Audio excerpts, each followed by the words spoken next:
I hope you're enjoying the program that we've put together in order to encourage you to read what my parents still call to this day the red books, because for a century they've been printed in red covers. But we want you to read a brand new paraphrase for the 21st century generation of Adventists. You're gonna love it. Here's the person that directed the whole project. She loves kids and you'll love her. I actually got to know her as I was a member of a youth group up here in Seattle. Here's Cindy Tooch.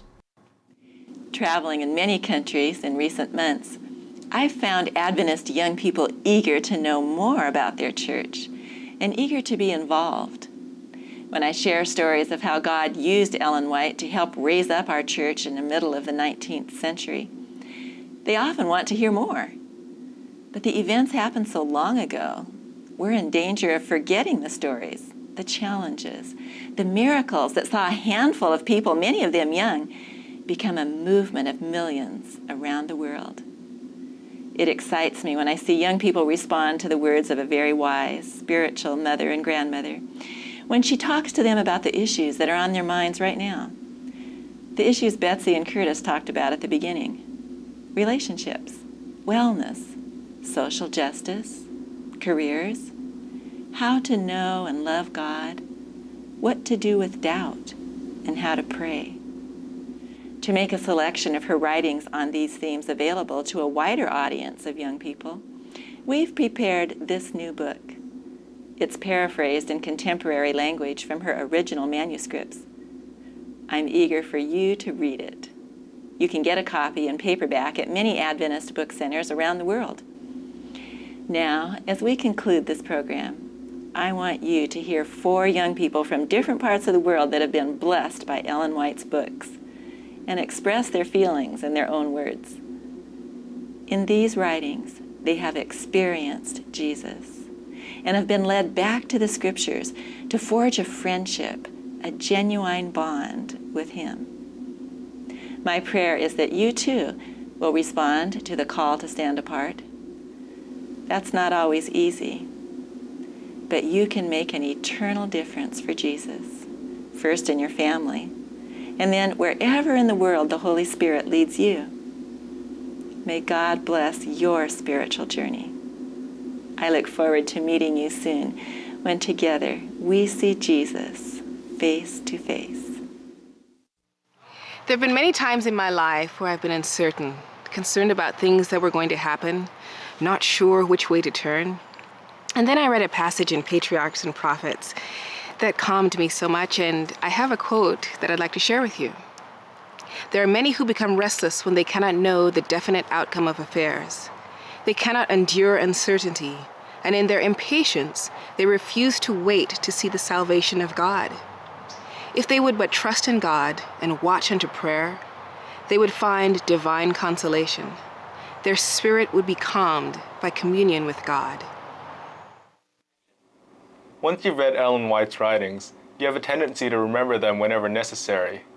Like when you're falling asleep in church and you remember what she wrote about Gethsemane. Or maybe you're scared to share your faith and you remember the Walden Seas. Or maybe you're scared of your faith sometimes and you remember the steps and steps to Christ. And after you've read and reread those books, you have to pause and wonder, I wonder where she got that from. That's when I pick up my Bible and begin to study. And that's when I realize that I'm able to see things I haven't been able to understand before. Growing up, I was never really exposed to the writings of Mrs. White. While I knew who she was and had vaguely heard about her from the pulpit, I had never read any of her books. Nor did I really feel compelled to do that, because what I'd heard about her caused me to assume that her writings were condemning and rigid. Several years ago, however, some friends of mine, when I was going through a spiritual crisis, exposed me to some of her writings. And I could handle the apparent contradiction, and I could deal with that mystery, and decided to take a new look, and that radically changed my perspective. So I read The Desire of Ages concurrently in my study of the Gospels, and what I saw was a real and human and emotional Jesus, and that changed my life forever. Through the writings of Ellen White, I came to see the bigger picture of the battle that Christ and Satan are fighting over the world, over me. As I live in this context, my life has meaning. I matter to the God of this universe. And so do you. I invite you to read Ellen White for yourself. Try A Call to Stand Apart. You may be surprised to discover a whole new dimension to your experience with God. So now we return to that important question Betsy asked at the beginning. What was Ellen White like as a person? Jim Nix is a historian. He has spent his lifetime researching Ellen White, talking to her grandchildren, other persons who actually knew her. He has also read accounts written by her contemporaries. I know of no one better prepared to answer that important question. What was Ellen White like as a person? Jim, please answer that question. Cindy, I'm glad you asked, because growing up in the church, I must confess Ellen White really wasn't a real person. But having had the privilege of meeting 5 of her 7 grandchildren and talking with them, as well as a few other people that have known Ellen White, what emerges for me is an extremely warm individual. Let me just share a few anecdotes that they shared with me. For instance, when the grandchildren were very small, they didn't realize how important their grandmother was. And so, of course, living nearby, they would like to go over to see their grandmother whenever possible. She would be sitting in her room there at Elms Haven in Northern California with her lapboard where she was doing her writing, and they knew they weren't to interrupt her, but she loved to see her grandchildren, and she wanted to be with them as much as they wanted to be with her. And so they had a little signal worked out between them. As soon as she would lay down her pen, because she'd come to the end of her thought that she was writing right then, they knew that was the sign. They could run over, jump up on her lap, and she'd give them a big squeeze and a hug and tell them a little bit about what was happening there on the farm, maybe new chicks that had hatched or a calf that had been born, sometimes even fresh apples that might be growing on one of her trees that were now ready to be picked. But after a little visit, they'd scamper off and be on their way. One of the favorite memories of the grandchildren were the buggy rides. You see, as their grandmother got older, she still liked fresh air, but she couldn't get out and exercise as much as she had done when she was younger. And so she, every day, when the weather was nice, she would try to go for a buggy ride. And these were, as I say, special times. And the grandchildren were often invited to go along. And as the little horse and buggy, the horse was clip-clopping down the lane, why, they would be singing hymns. And Ellen White would remark as they would pass the house, I wonder if the people in that house know anything about Jesus.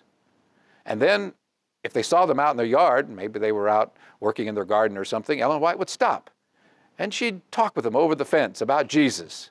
She might give them a tract or some produce from her garden or fruit from one of her trees, but always talking about Jesus.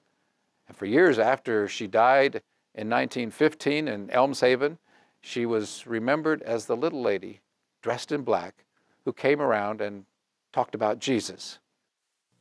You know, Ellen White had a dream to introduce to as many people as possible Jesus, so they'd experience his presence now and forever. Many in our generation want to rediscover that dream and make it a reality. Let's meet Jesus together. You know, as the sun goes down this evening, it reminds me of the lateness of Earth's history. There's a lot of work to do, many people to encourage to walk with Jesus in time's last hour. This is our church. It's our chance. It's our day, and it's our dream. Let's live the dream.